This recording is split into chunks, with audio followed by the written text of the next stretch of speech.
Don't count the days. Make the days. Hey there, how's it going, you guys? Thanks for joining me for another episode of Bitcoin and Coffee. I'll be your host, Eugene Forrest. So, what do we got going on tonight with these crazy crypto? Finally have some gains, right? Looking at some green. Ethereum took it a little bit more. Bitcoin's still up, though, on the other side, 9,500.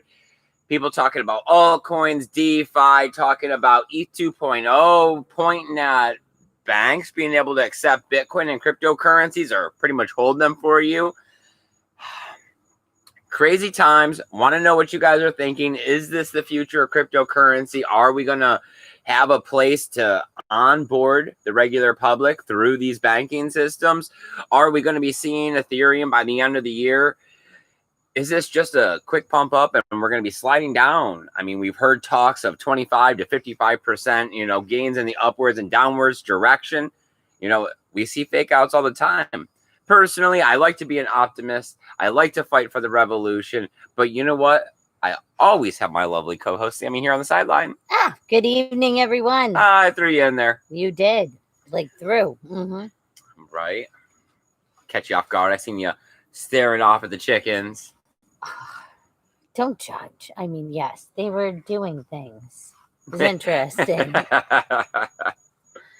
Whatever. So, not a whole lot of news, but the price is up, and that makes people happy. Yeah. Not the big gains that we were hoping for or talking about just last episode. Yes. All right. Back then, people were pointing to the triangle and saying that Bitcoin's going to break out and it could be as much as 20%. Here we are with a little $500 bump up. Hey. I mean, still trading under $10,000, right? I mean, To me, that's what I'm going to say is I'm going to be like, it's still under 10K. I mean, it's not enough to write home about. It's nothing to get super excited. Adoption, awareness. I mean, we got the banks, right? Supposed to be custodian cryptocurrency now, getting the A-OK. Yep, having the okay from the government. Yep. Yes, the commission of whateverness of. Mm-hmm. Well, I mean, it's good, right? I mean, we seen just a little while ago with Coinbase how they were able to stop, 1,100 people from sending funds during the Twitter hack. Yes, they were able to blacklist an address. And that was, it is a little concerning. It's both. Because it is like, oh, these stupid people would have lost their Bitcoin. But in the same aspect, they were supposed to then. Okay? Well, I mean, you're talking about survival of the fittest. Yes. You're talking about letting everybody just go ahead and get the virus and. Ooh, herd immunity for financial institutions. Well, I mean, that's what they're doing in Sweden pretty much. I mean, yeah. Yeah. So what do we got going on? Have we wasted enough time? Is there anybody in that chat over there? What are you guys thinking? Check in with Sam. Let us know that you're out there and that we're not just, whispering about cryptocurrency out here in the middle of the woods trying to lure small children to this peer-to-peer currency. I don't know. I was actually surprised, during our cryptocurrency life or whatever, quite a few older people, older than us. And I consider ourselves kind of old for being in cryptocurrency. Young chicks or anything. When they talk about cryptocurrency, it's supposed to be mostly people from 20 to 30. Yeah. Yeah. Just shy of our child and a little bit older. Not really us. Yeah. We've dealt with quite a few people that were 50 and up. That is true. I mean, you had a couple different friends and stuff that really, either already knew about it, knew more about it, started to actually put money on exchanges, Coinbases, things. Yes, because, I don't know. So what's going on? Who's in that chat? Micah is here. Thanks for coming out, bro. Vention. He says, oops, I'm Vention. late. It's okay. No, you're never late, man. We're just getting the party started. I'm glad that you could join. Remember, hitting the thumbs up, sharing the video out. It helps us get more people in the chat because right now, you know what YouTube does, right? They blacklist people. They don't put you in the side algorithm of all the other videos. They don't send the notification. Mean kid, okay? He is like, well, I'm sorry. It is the shunner. Like the, no, you don't even exist. Yep. The uber popular, like whatever you call those people. That is best. All right, Vention says, I'm sure you've heard that the banks can now create Bitcoin bank accounts here in the States. Oh, you don't say, Vention. I mean, that's news. Yes, no. It's all those mixed feelings that go along with it. It is. Because it makes you go into the ideal of, all right, well, we want to onboard people that are never going to get the technical how. This is how this happens, right? This is how we start onboarding the masses when they don't have to be concerned with it. But then it opens up the United States to want to implement more regulation on it and using the banks as their reasoning. Oh, well, we're doing this because of the banking and we need to help the banks and protect the banks.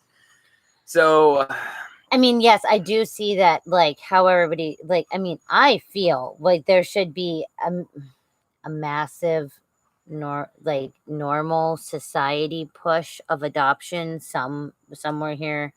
I mean, Facebook, these like people that are trying to make tokens and make stuff. But I mean, yes, if your literal like Chase account or Bank of America account all of a sudden has a little scrolling ad on your app that says buy cryptocurrency, I mean, that's the problem. Right. Is that's the marketing that we need in cryptocurrency. But it's like, but it's coming from the wrong source. Yes. It's wrong. So then, I mean, maybe it's just that once again, perspective. You know, we're looking at it in our lifetime. We're looking at it in this year, next year, the next 5 years, when the generation that's going to use Bitcoin is not even born yet. So yes, let's use the banks. Let's get it in everybody's hands. Let's get it in everybody's accounts so that all of a sudden one day everyone can say, no, thank you. I would like to take it to my private address. It's the fights that come between here and then. Yes, I mean, I don't know. Bitcoin struggle and cryptocurrency struggle in general is mass adoption.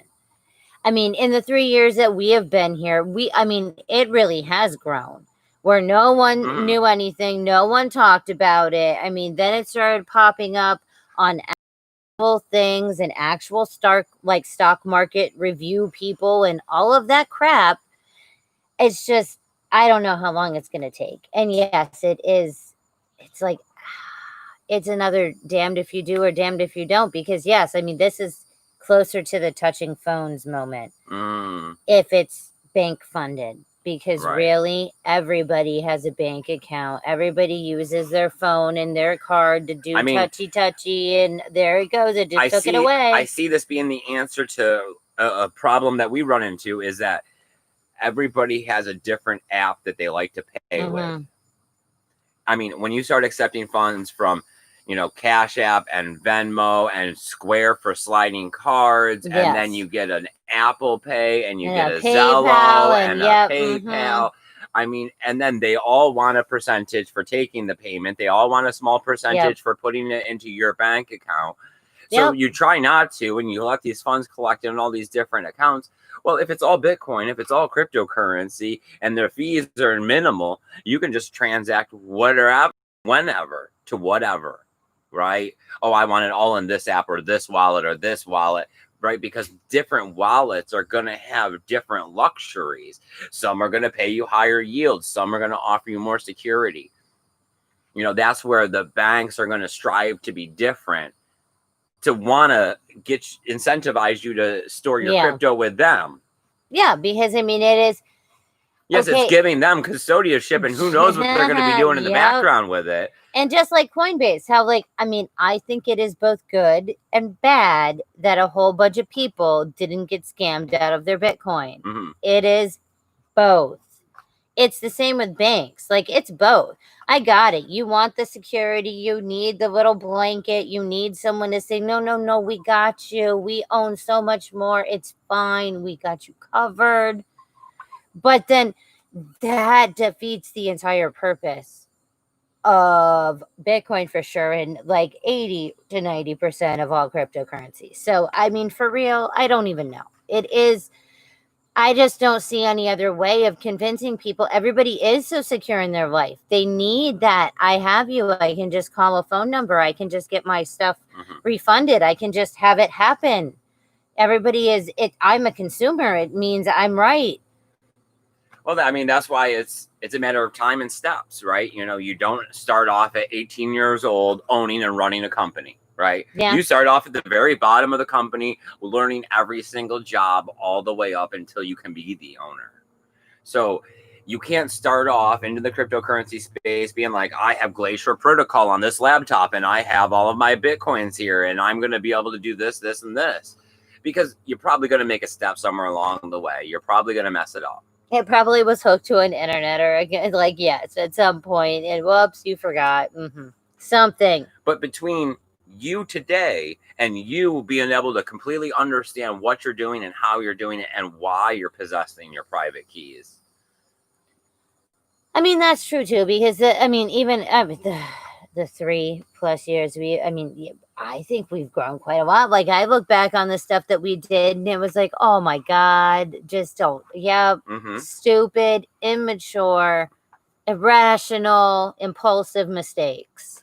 I mean, at first, it was easier to hold it at Coinbase. Yeah. Yeah. And then when you had the Swift card, that made it super easy. Oh yeah, you just hold all my stuff. And when I have to go deal with a normal person that doesn't take anything, swipey, and yep, you work it out. So what do we got going on in the chat? What are you guys thinking? How are you guys feeling this evening? Are you happy about the pump up? Do you think it's short-lived? Do you think it's going to keep going? Is this just a stepping stone on our way to 10K and beyond? I would like to see it, right? A slow, steady growth is always positive. So stopping at 9,500 and then continuing upwards would be a great move. But I'm just Eugene Forrest in the woods. I don't know anything about drawing all these lines and predicting what the market's going to mean, because personally, how could you predict what Bitcoin's going to do, right? It's an emerging asset. Every day the price is changing. Every day the world is discovering and understanding what Bitcoin is in a different way, right? Yeah, I don't know. I guess I look at it like we can, like me and you, like, cannot affect today's price, but we can affect like the future price. It is not as, I don't know, we don't sit there and I mean, in the beginning we used to refresh all of the coin market but it was caps exciting back then.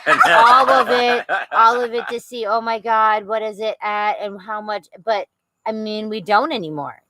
It's like 3 times a day, 5 times a day. It's not a lot in the grand scheme of day.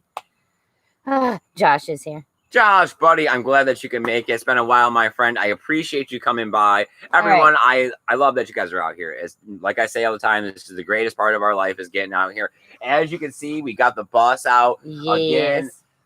Getting ready to add some more, right? The white paint has finally set up and hardened. We're getting ready to put the red on it. We got to put the rims and paint around the windows and everything. We've been getting the overspray off the glass. And of course, we're trying to put it under the trees in the backyard here, so it's shady to work on, and next to the well over there. So we got the water to rinse it down.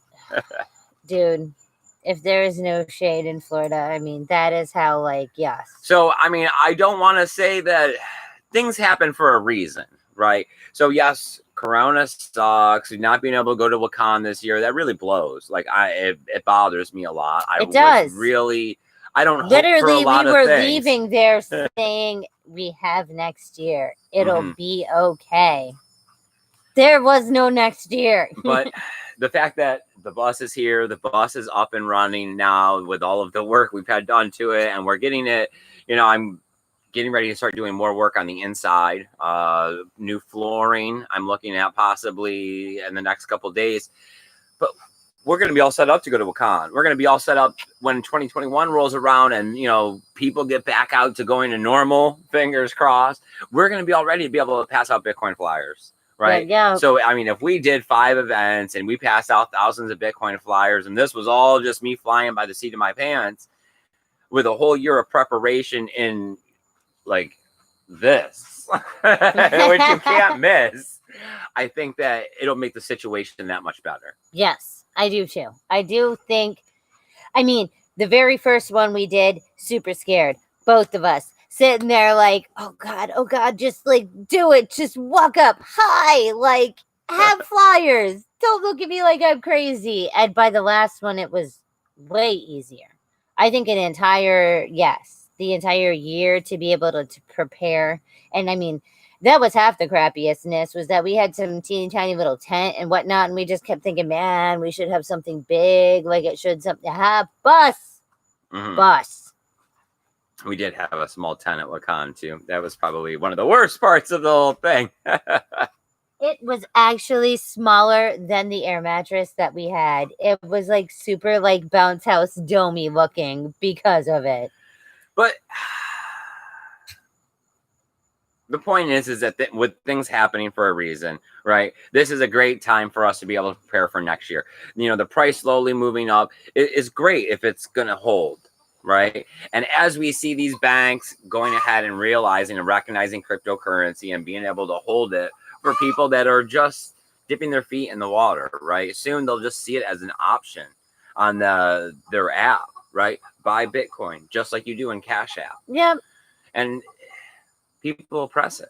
Everybody presses buttons at some point or another, right? God, you hear how toddlers accidentally press buttons on the phones and order and subscribe to things. I see why this could be the reason for the momentum to push Bitcoin up, but it's not going to sustain it, right? Bitcoin, we've seen, has been taking a lot to get the price up. We see that it did quite a bit for ETH. And then on top of it, we're also looking at ETH 2.0. Right? A couple of weeks on August 4th is when we're going to see the drop of the test net. And then if everything goes good, they're hoping November, right? By the end of the end of the year, then this brings in the whole realm of staking, right? The 32, 35, I forget which one it is. It's 30 something ETH that you're. Oh crap, I don't remember either, but yeah. I mean, I could see the race definitely beginning then, but of course, you know, up until the test net's out and you see the test net's holding. Oh, we have Mark Powell, and he says E2.0 and the quest for 32 will be the story of 2020. So 32. Yeah. There we go. And Josh says bright side of prepping. I know, we'll just be super prepared. Like that bus will be like festival ready. That's what I'm going with. Invention says, yeah, we will probably have to consolidate here for a while before continuing up. But I'm just a diesel mechanic. You are super vention. I don't know. A lot of us are just simple somethings, you know, and that's kind of why I'm always saying the stuff I'm saying is, I don't want to be someone special or a hero. I want to just be Eugene Forrest out here in the woods, you know. Client says, why consolidate if you can take the bus? But I know, client. Oh, that's a good one. So besides that, I do have one more little tidbit that's not on the random news. Ooh, rando, like it, yeah. Some random news, not on the standard news. We got Mohammed, right? They also goes by the handle Superman29. He's a 36-year-old male. He is pleading guilty to money laundering charges between the years of 2014 and 2019. So for quite a while, nice, Bitcoin, he laundered somewhere between $15 and $25 million via cash and Bitcoin and Ethereum, like back and forth trades. He operated a company called Hero Coin. And Superman, okay. Okay. You like that? And then he kind of did what? He had like 17 illegal ATMs. And then you could also go ahead and arrange in-person meetings. Well, illegal ATM just means that you didn't get, certification. Yes, to have it at that corner, or yes, to have it from the government. operating in any way. Okay. Mm-hmm. And some peer-to-peers that were also not super. Yeah, on the up and up. When you Cool. cross those thresholds, you're supposed to report money, and when it's Yeah, illegal, right, yeah. you're supposed to not do business. Well, unfortunately, when Bitcoin got up there, 2018, undercover agents started noticing him. They went to some of his ATMs. They made a purchase of 13,500, and when it wasn't reported to the government, they started digging deeper. Oh. Did a few in-person investigations, pretended to have like some kind of a sex industry, and did some cash payments some, for like, 16,000 or something. Okay. So, unfortunately, he's going to be going to jail. That's what they do when they like snipe you and like, yeah. Well, I mean, it's something that we always talk about, that the problem is the bridge, right? When you take that bridge between fiat cash to cryptocurrency, that's where you're going to get caught. Yeah, because the man wants his cut, right? And that's either the problem. Way, and that's always where the problem is. Because once you're in crypto, hey, that's easy. And if you're in cash, it is just as easy. Everyone always talks about how cash is the easiest thing to move, and all these other things. I guess you are like in limbo, and until like, yes, as soon as that's when the man's like, whoa, we didn't get any. Now, with this news article, this is the standard news article that we used to read for a real long time, right? Samantha, about people doing something illegal with Bitcoin and cryptocurrency. Oh, remember the dude that got caught in the Paris airport? Yep. I mean, yeah. Dozens and dozens of these stories, right? We've been hearing less and less of these.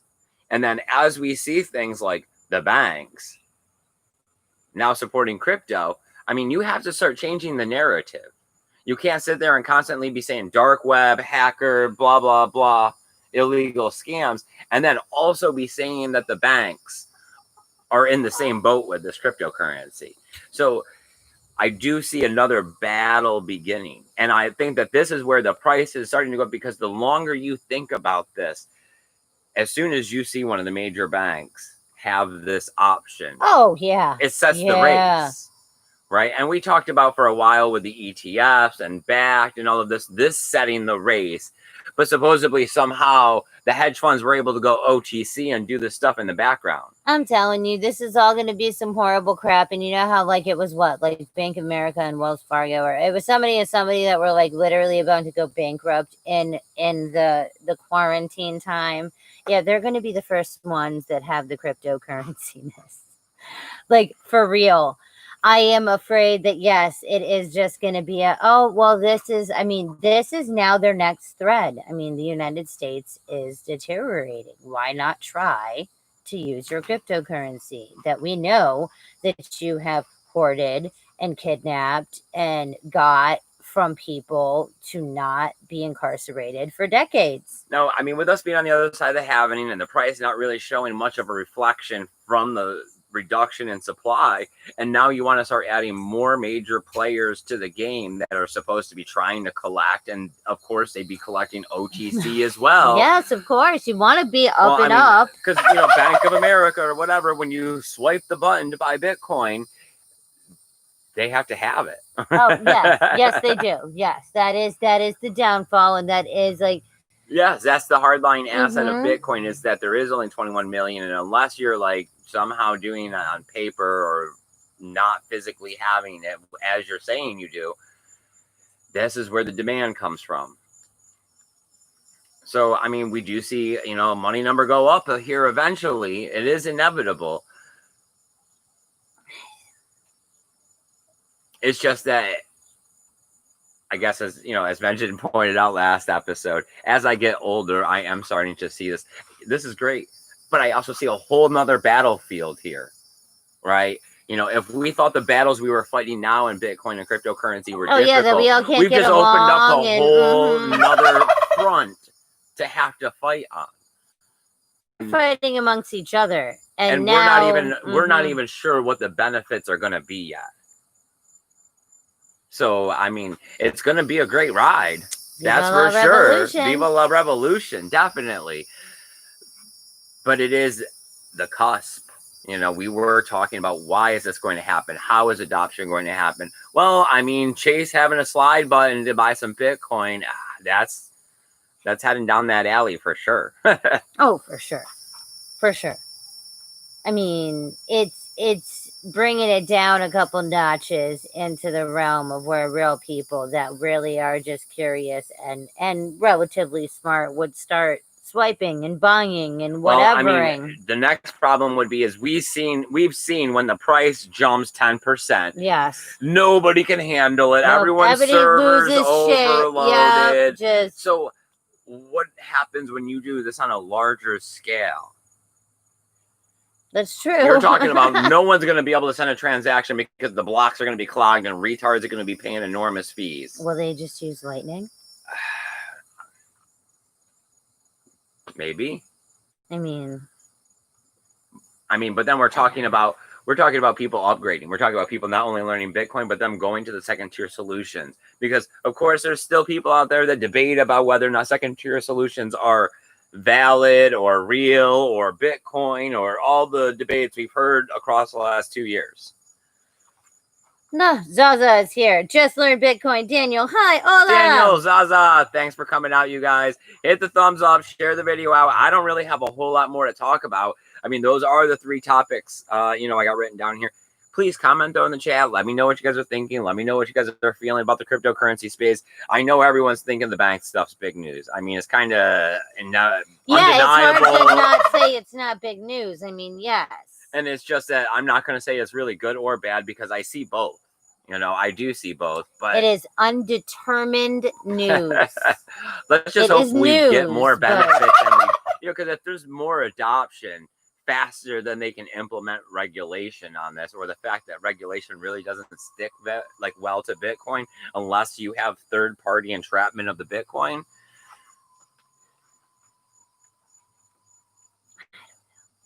Is it raining? Oh my God, it's raining. All right, you guys. Okay. We appreciate you guys coming out here, hanging out with us this evening. We got to get all of the slab chopping stuff picked up before it goes ahead and gets rained on. Take care of yourselves. Take care of each other. Take care of your Bitcoin. And remember, keep that BTC safe. Later, guys. Bye, guys.